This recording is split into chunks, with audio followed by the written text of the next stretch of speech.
Sindroro Unios and Kir Persis. 3, 2, 1, action!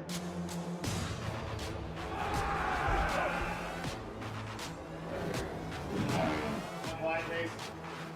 One sound. Rolling!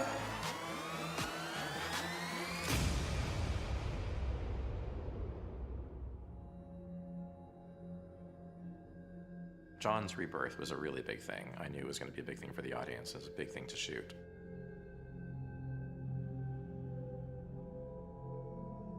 It's not a fait accompli before we start with it. It's Davos going in and persuading or requesting that Melisandre try and do something. There's certainly nothing to lose at this point, and if it doesn't work, then it doesn't work. I think for Melisandre's part, if she could do this thing, it would somehow serve as some small justification for all the horror that she's precipitated.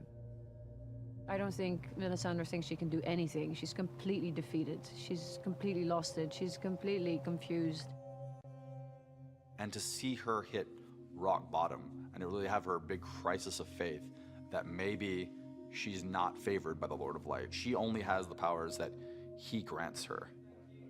You know, you think when Melisandre comes in, okay, well, she's going to do it and that's going to be the end of it. But, you know, she comes in, she does it, and she fails, and we think that she's failed. And then everybody leaves the room, and then the moment happens, and we see that, in fact, she hasn't failed. So I think that surprise is really great. For me as a filmmaker, building that in, that tension, anticipation, feeling of failure that's not going to work, and then, oh, it did work. All of that, how to build that, was very interesting to me. So, Kit, Yeah. do another one a little smaller. A little smaller. Okay. Yeah, same vibe, but Yeah. great. You know, we tried a few different things. I mean, it was always my feeling that, you know, coming back to life, it should be like he's taking this huge breath. It's almost like coming up from underwater. The thing it's most reminiscent of is birth, and the reaction of a infant upon being born is not, you know, smiles and laughter. It's screaming and bawling and what is this place?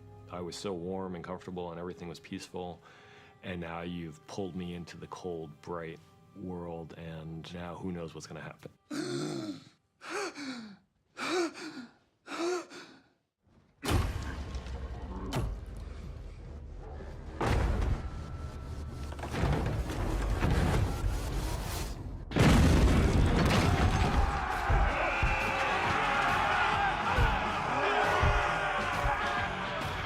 For a relatively short fight, the storming in Castle Black, it took quite a few days to get it right. It's amazingly complex. Castle Black is always a challenging location, but a great one at the same time. Bang! Bang! Crash! Flames coming in! And it's partly because you're dealing with a lot of elements, you know, snow and extras, and in this case, 1-1. Once you come in, all the enemy above the cameras here and over here, okay? All right, here you go. Fortunately for us, shooting 1-1 is a really joyful experience because of the suit performer, Ian White, who plays 1-1. Action! We wanted a large performer because somebody who would be 14 feet tall would have more weight and mass to move around, and a person who's a normal size would have a very difficult time pulling that off. Ian, don't forget not to come this way and then go round into it. So working with someone who is 7'2", who with his makeup on goes up another few inches, and then is also an actor and is also a physical performer, puts us in a very good spot. Can we do that again? First, we get storyboards from the director, or he gives us a verbal direction. And then we go into previs, and we work out cameras and animations.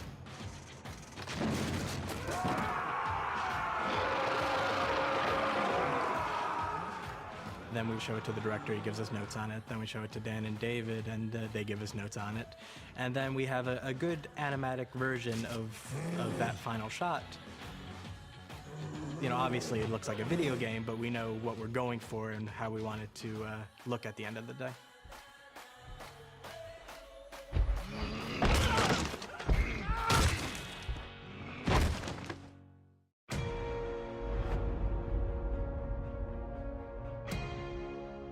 Probably my favourite scene of the season this year for me has been the aging of Melisandre. It was really beautifully shot.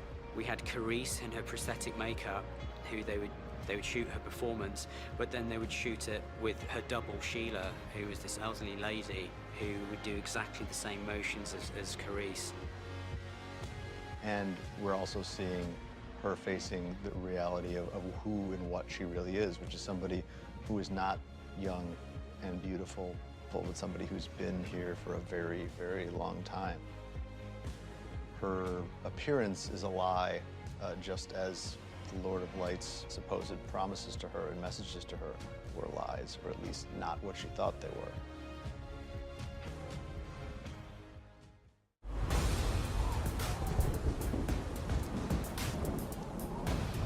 Oh my God, that was a tough one. That was my last day of shooting, actually. And I think for Patrick and Pilu, the two actors, Balon and Euron, it was a tough one. Let me pass. You know, we were shooting outside in November in Belfast at night, all night long, in, you know, lashing rain on this set that's, I don't know, 15 feet off the ground and green screen. I heard you lost your mind during a storm on the Jade Sea. Every time I sent them out there for another take, I was like, oh. I am the storm, brother. Kind of sets its own scene because it's described as a rope bridge between two towers of pike. So you need one tower, another tower, a rope bridge joining. What we had to bring to it was an awful lot. The bridge had to be secured. It had to be safe enough to have actors working on there, to have people being thrown off there, for a camera crew to work in amongst it. It needed rain, it needed wind, it needed lights. There was a lot of equipment that needs to go around this thing.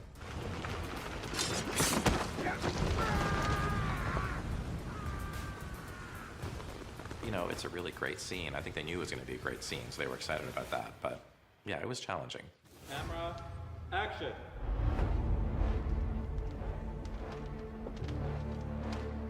Seeing a dragon for the first time, he's always thought that they were just legend. And he's always had an obsession. In this season, we get to explore that even more, because now he has proof.